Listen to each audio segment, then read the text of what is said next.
इस वीडियो को लाइक कीजिए, अपने दोस्तों के साथ शेयर कीजिए और अगर अभी तक आपने हमारे चैनल को सब्सक्राइब नहीं किया तो इसे सब्सक्राइब कर लीजिए और साथ ही मौजूद बेल आइकन को दबा लीजिए ताकि आपको तमाम नई स्टोरीज मिलती रहे। वो जो भी रहा हो उम्दा ज़ौक़ जरूर रखता था। मुझे अब तक यकीन नहीं आ रहा कि तुम दोनों लाहौर में मेरे साथ मौजूद हो। सच बताना कि तुम्हें यहाँ का सही पता किसने दिया।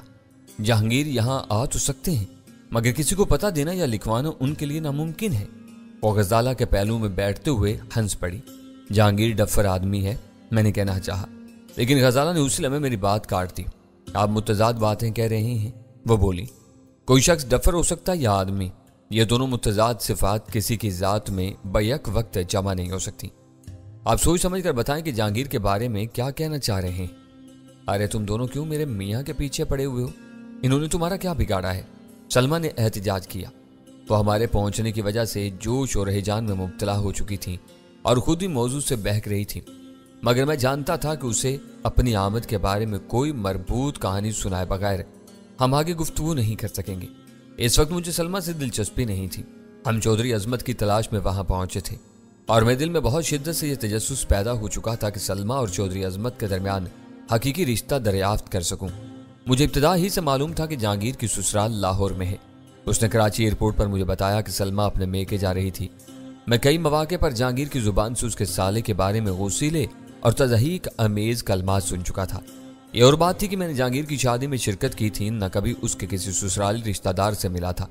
अपनी इस बेखबरी और चंद मुबहम शवाहिद की वजह से मुझे शुबा सा हो रहा था कि चौधरी अजमत सलमा का भाई था, मगर उसकी तस्दीक जरूरी थी। जहांगीर डफर ना होता तो आज तुमसे लड़ने भिड़ने के बजाय तुम्हारी परस्तिश कर रहा होता। उस जैसे ऐबदार आदमी के साथ गुजारा करना बहुत हौसले और दिल गुर्दे का काम है। मैंने मौका पाते ही उसकी दुखती रग छेड़ दी और वो मुझसे मुत्तफिक होने पर मजबूर हो गई। ये तो तुम ठीक कह रहे हो कि मेरी कुर्बानियों के बावजूद उन्होंने आज तक मेरी कदर नहीं की। मुझे डर हुआ कि संजीदा होते हुए उसकी ज़हनी रूह उसे घरेलू कजियों की तरफ ना ले जाए। मैंने उसका फिक्रा मुकम्मल होती बात उचक ली। मैं दरअसल ये बता रहा था कि उस डफर ने अधूरी बात की थी। यह बता दिया था कि तुम लाहौर जा रही हो, तुम्हारा पता नहीं बताया। इसमें डफर होने की क्या बात है? वो इठला कर मुस्कुराई। उन्होंने सोचा होगा कि तुम लाउंज में या जहाज पर मुझसे मिलोगे तो मैं खुद तुम्हें अपना पता दे दूंगी। उन्होंने ना तुमको पता दिया, ना तुम कराची से यहाँ तक मुझसे मिले। सवाल यह है कि फिर तुम सीधे यहाँ कैसे पहुँच गए? हमारे अपने भी कुछ सराय हैं, गजाला ने पूरे एतमाद से जवाब दिया। इन्होंने कोशिश की और तुम्हारा पता चला लिया। सलमा ने बेएतबारी से मेरी तरफ देखा और चंद सानियों तक खामोश रहने के बाद पूछा, तुमने क्या मालूम किया था? अजीब अहमकाना सवाल कर रही हो। मैंने इस्तरारी तौर पर अपनी जेब से सिगरेट का पैकेट निकालते हुए कहा, तुम्हारा लाहौर का पता मालूम करना था और वो मिल गया। इस वक्त तुम्हारे सामने हम मौजूद हैं। तुमने हमारी तवाज़े करने के बजाय जिरा करनी शुरू कर दिया। तवाज़े के लिए मुझे तुमसे इजाज़त लेकर खुद अंदर जाना होगा। उसने जल्दी से वजाहत की, यहाँ कोई मुलाजिम नहीं है। वैसे तो ये भी मेरा अपना घर है, मगर मैं तुम्हें यह बताना जरूरी समझती हूँ कि असूली तौर पर मैं खुद यहाँ मेहमान हूँ। ये मेरे मामू का घर है। मैं इनसे मिलने के लिए आज सुबह यहाँ आई थी। रात गुजार कर कल दोबारा अपने भाई के घर लौट जाऊंगी। तुम्हें मेरे भाई के घर पहुँचना चाहिए था। तुम दोनों यहाँ कैसे आ गए? इसका जवाब तीखा और बौखला देने वाला था, मगर मैंने डटाई से मुस्कुराते हुए जवाब दिया, ये तुम्हारे मामू का घर है। अगर तुम शहर में किसी और के घर में मौजूद होती तो हमें वहीं का पता दिया जाता। हमें तुम्हारे भाई के घर का सर्वे नहीं करना था, तुमसे मिलना था। यही वजह थी कि हमारे इन्फार्मर ने हमें इस घर का पता दे दिया और हम बराह रास्त यहाँ आ गए। अगर तुम्हें या तुम्हारे मामू को कोई एतराज़ है तो हम अभी लौट जाते हैं। हम में से कोई भी इतना मर्दम बेजार नहीं है। ये कहते हुए उसने अपनी जगह छोड़ दी। मैं तुमको ये बताना चाह रही थी कि तुम्हें यहाँ देखकर मुझे खुशी के साथ बहुत ज़्यादा हैरत भी हुई है। इससे पहले कि तुम बुरा मानो, मैं तुम्हारे लिए कुछ लेकर आती हूँ। तुम बैठी रहो। गजाला ने उसका हाथ थाम लिया। हम खाने पीने के लिए नहीं, तुमसे मिलने के लिए आए हैं। ये यूं ही मजाक कर रहे हैं। गजाला उसे रोकती रह गई, मगर सलमा ने उसकी एक नहीं सुनी।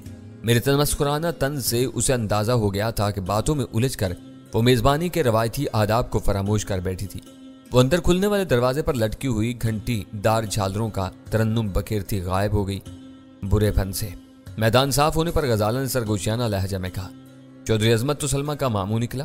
क्या आपको यह जानकर अचंबा नहीं हुआ कि इस घर में सिरे से कोई मुलाजिम मौजूद नहीं है? आजकल तो सफेद पोश लोग भी फैशन बिगाड़ने के लिए अपना पेट काट कर कोई जुज वक्ती मासी या मुलाजिम रखने लगे हैं। यहाँ सिरे से मैदान ही साफ है। पता नहीं चौधरी अजमत क्या गुल खिला रहा है। सलमा के दरवाजे पर आने से मैं बुरी तरह भड़का था, मगर अब मुझे पता चल चुका है कि इस घर में किसी मुलाजिम का वजूद नहीं है। बात संभल गई है। सलमा से धीरे धीरे सब कुछ मालूम हो जाएगा। शायद इसकी यहाँ मौजूदगी हमारे लिए सूदमंद साबित होगी। चौधरी अजमत कोई दरवेश सिर्फ इंसान है, वरना पक्का फराड है, गजाला बोली। दरवेश ऐसे पुरताइश ड्राइंग रूम नहीं बनाते। नफ्स परवर इंसान तज़किया नफ्स के माने तक नहीं जानते। मेरे लाहौर पहुंचने के बाद सिर्फ एक ही मसला सामने आया था। STF का मकामी कमांडर हेरोइन साजी में इस्तेमाल होने वाली केमिकल के स्मगलिंग के बारे में शदीद तशवीश का शिकार था। खालिद ने शहर के जो हालात बयान किए थे, इनकी रोशनी में उसकी तशवीश और परेशानी बिल्कुल बजा थी। मुझे इस बारे में ज्यादा दिमाग सोजी का मौका ही नहीं मिला था कि गजाला की जुबानी ह्यूमन सोसाइटी का नाम मेरे सामने आ गया। वो लाहौर की एक मकबूल और मोतबर NGO थी। अपने साबिक़ा तजुर्बात के बिना पर मैं NGOs के बारे में शकूक व शुबहात में मुब्तला था। पाकिस्तान की जड़ों में फैला हुआ माशरती नासूर मेरे सामने था। हमारे मुल्क में जायज़ और नाजायज़ बल्कि हलाल और हराम की तमीज़ किए बगैर एक कसीर तादाद हर कीमत पर दौलत समेटने के जुनून में मुब्तला थी। इस जुनून की तकमील के लिए आए दिन नित नए शॉर्टकट इस्तेमाल किए जा रहे थे। ऐसे में ये बात नाकाबिल यकीन लगती थी कि कोई अपनी गिरा का सरमाया लगाकर मुफ्त में दूसरों की फलाह बहबूद के काम में जुटा हुआ हो।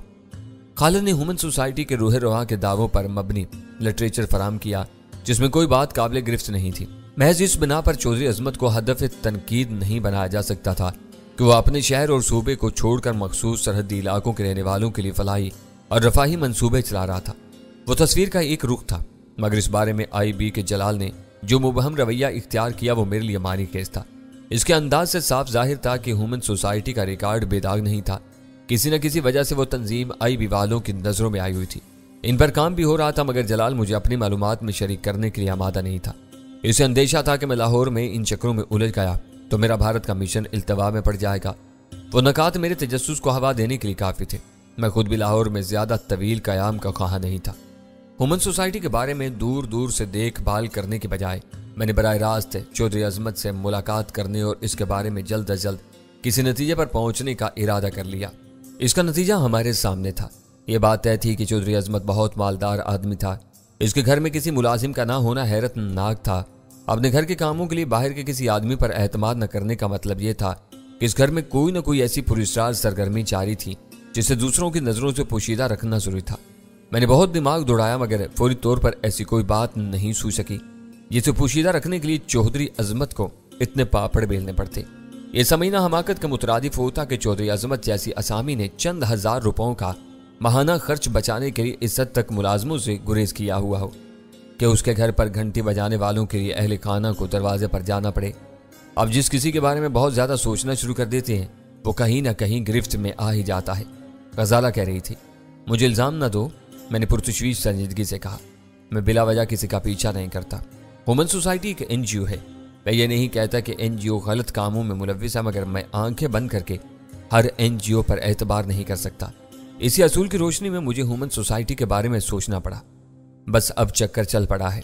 चौधरी अजमत के सितारे जल्द ही गर्दिश में आ जाएंगे। वो गुफ्तगू आगे जारी न रह सकी। अंदर से कालीन पर कदमों की आहट सुनाई थी और फिर सलमा 24 झालरों के सिरों पर लटकी हुई छोटी छोटी घंटियों को जगाती हुई हमारे सामने आ गई। उसके हाथों में चाय की मुख्तसर सी ट्रे थी। मैंने कोई तकल्लुफ नहीं किया क्योंकि थोड़ी देर बाद खाने का वक्त हो जाएगा। उसने ट्रे मेज पर रखते हुए कहा, इस वक्त ये बिस्किट और उबले हुए चने ही काफी रहेंगे। खाना बाद में किसी दिन खा लिया जाएगा। मैंने ट्रे का जायजा लेते हुए जवाब दिया। फिलहाल तुम यहाँ बैठ जाओ और हमें अपने मामू वगैरह के बारे में बताओ ताकि उनसे मुलाकात होने पर हम बिल्कुल कोरे साबित न हो। मैंने तकल्लुफात में वक्त ज़ाया करने के बजाय अपनी प्याली में कुछ भुने हुए चने ले लिए। मेरा इशारा पाकर गजाला ने भी मेरी तकलीद की। सलमा ने अपनी बात दोहराते हुए ताकीद की कि हम खाना खाए बगैर वहां से नहीं जाएंगे। मैंने इस बहस को तूल नहीं दिया। यह कहकर इस मौजू को टाल दिया कि थोड़ी देर बाद इश्तिहा बेदार हुई तो बिला तकल्लुफ उससे खाना लगाने की फरमाइश कर दी जाएगी। बाहिम मरासम की गहराई की बिना पर उसने मेरे इस मसलहत आमेज वादे पर भरोसा कर लिया और चाय पीने में मसरूफ होगी। तुम्हारे भाई का घर भी यहीं कहीं आस पास है? गजाला ने कुछ देर के तवक्कुफ के बाद बात छेड़ी। यहाँ से कुछ दूर है, मगर इतना भी नहीं कि सोचना पड़े। 1.5-2 किलोमीटर समझ लो, सलमा ने बताया। फिर तो तुम्हारे अपने मामू से रोज मुलाकात होती रहती होगी? मैंने पूछा।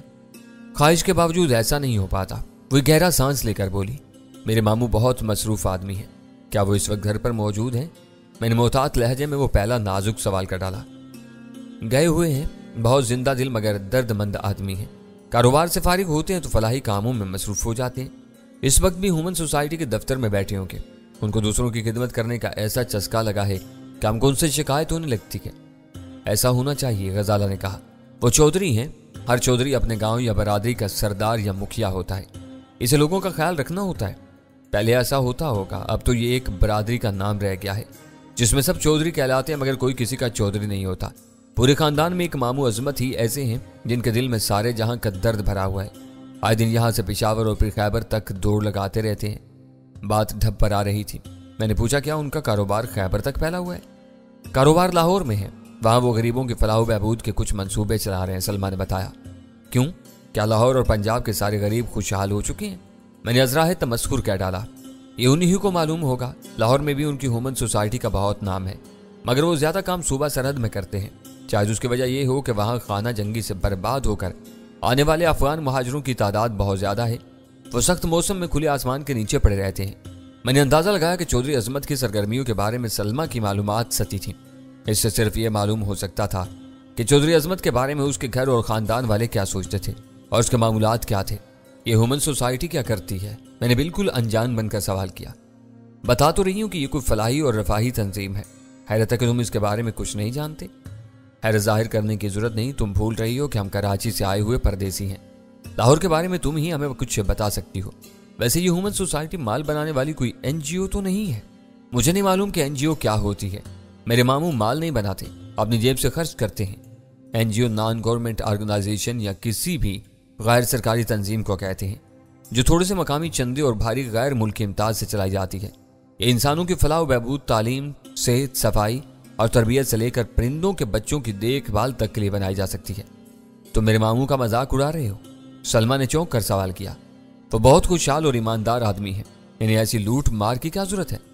मैंने इनके लिए कुछ नहीं कहा। तुमको बता रहा था कि एनजीओ क्या होती है।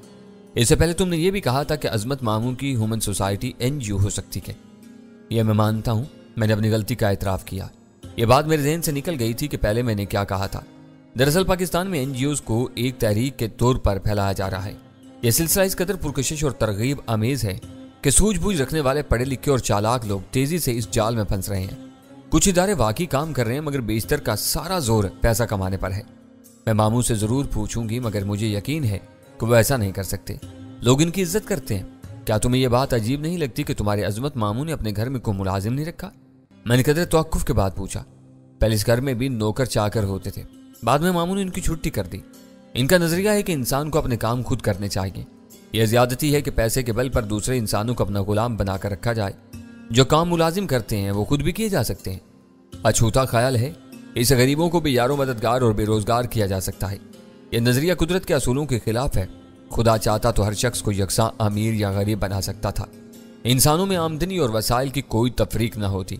क्या तुम इस फर्क के बगैर जिंदगी और जद्दोजहद का तसव्वुर कर सकती हो? ये बातें मेरी समझ से बाहर हैं। मामू ही तुम्हें इनका जवाब दे सकते हैं। मैं कोशिश करूंगी कि उनसे तुम्हारी मुलाकात हो जाए। वो सलमा की सादगी और बेखबरी थी कि वो मेरी और चौधरी अजमत की मुलाकात का बंदोबस्त कराने के बारे में सोच रही थी। मुझ में इतने इंतजार का यारा नहीं था। जूं जूं वक्त गुजर रहा था चौधरी अजमत की जात पुरपेच और मुश्तबा तर होती जा रही थी।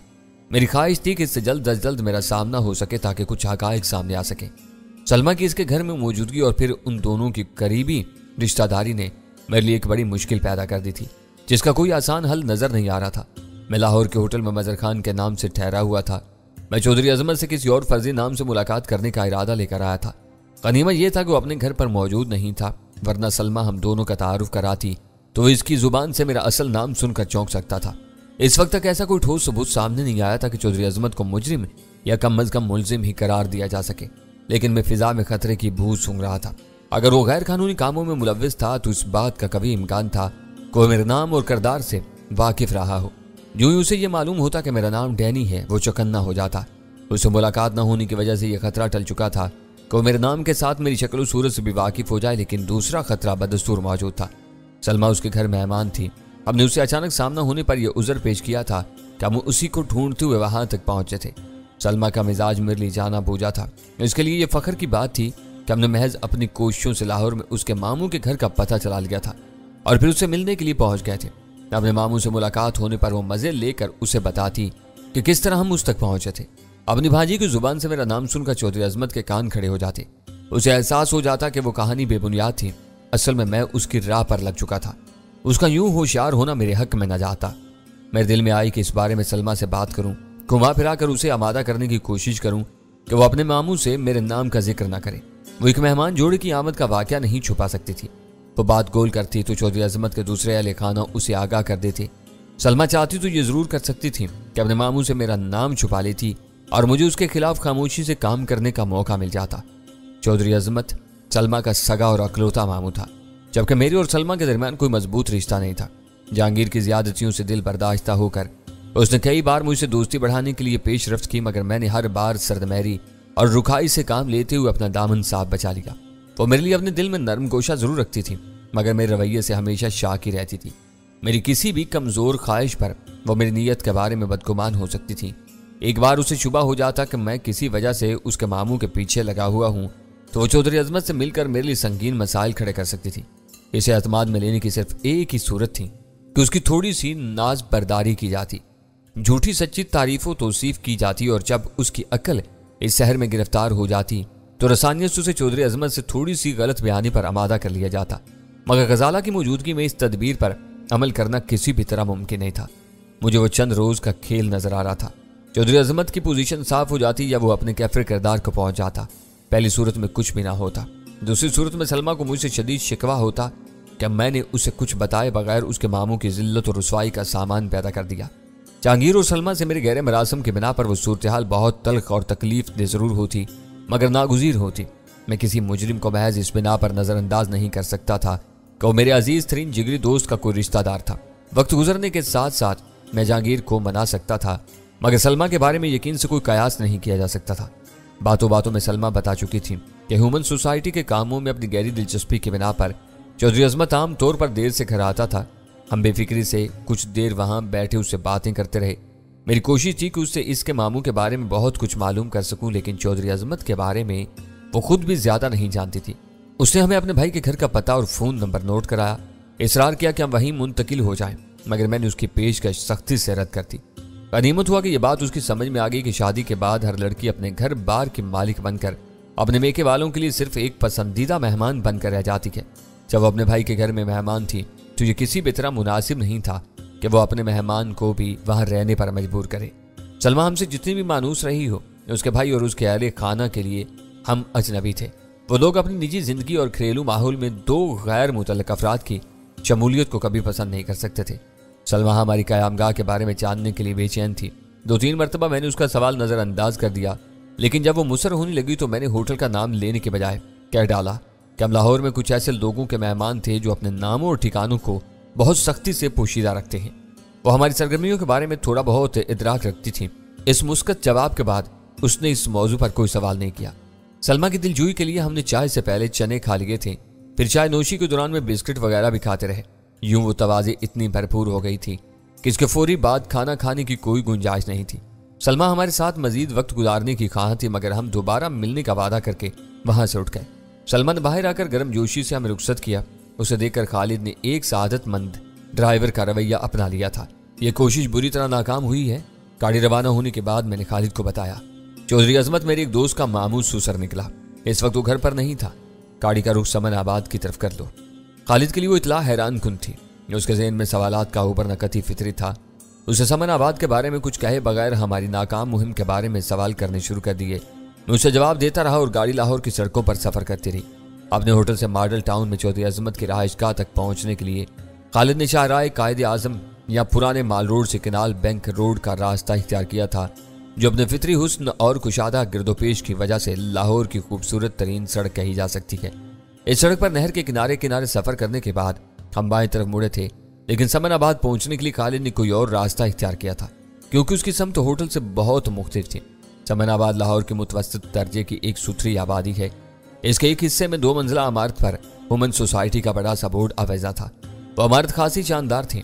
اس میں داخلے کے راستے پر ایک مسلح اور باوردی کارڈ موجود تھا، جسے ظاہر ہو رہا تھا کہ دفتر کھلا ہوا تھا۔ گاڑی سے اتر کر میں غزالہ کے ساتھ اس طرف چل دیا۔ کھلے ہوئے دروازے سے اکا دکا افراد کی آمد و رفت حوصلہ افزا تھی۔ ہم سیڑھیاں چڑھ کر مختصر سے برآمدے تک پہنچے تو مسلح گارڈز نے ہم سے کوئی تعرض نہیں کیا۔ ہم کھلے ہوئے دروازے سے گزر گئے دروازہ عبور کرتے ہی ہم نے خود کو ایک ایسی آراستہ انتظارگاہ میں پایا جہاں مہمانوں کے بیٹھنے کے لیے صوفے پڑے ہوئے تھے۔ ایک طرف سفید کاؤنٹر بنا ہوا تھا جس کے پیچھے ایک فیشنیبل لڑکی براجمان تھی۔ ہمارے داخل ہوتی اس لڑکی نے مصنوعی استقبالیہ مسکراہٹ کے ساتھ ہماری طرف دیکھا۔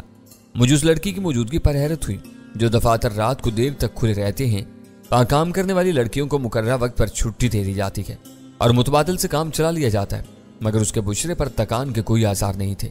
وہ یوں تازہ دم نظر آ رہی تھی جیسے تھوڑی دیر پہلے ہی کام پر پہنچی ہو۔ میں نے ایک معروف اخبار کے نمائندے کی حیثیت سے اپنا تعارف کراتے ہوئے چودھری عظمت سے ملنے کی خواہش ظاہر کی، تو اس نے اپنے سامنے پڑے ہوئے پیڈ پر کچھ قوائف نوٹ کرنے کے بعد انٹرکام پر کسی سے بات کی۔ وہ اپنے مخاطب کو بار بار بہت ادب سے سر کہہ رہی تھی۔ مجھے یقین ہو گیا کہ وہ براہ راست چودھری عظمت سے بات کر رہی تھی، مگر اس نے گفتگو کا سلسلہ ختم کرنے کے بعد معزز خانہ لہجے میں بتایا کہ عموماً سوسائٹی کا سربراہ اپنے دفتر میں موجود نہیں تھا۔ اس سے ملاقات کے لیے ہمیں پہلے سے وقت طے کرنا ضروری تھا، اس کے بغیر چودھری عظمت تک رسائی ممکن نہیں تھی۔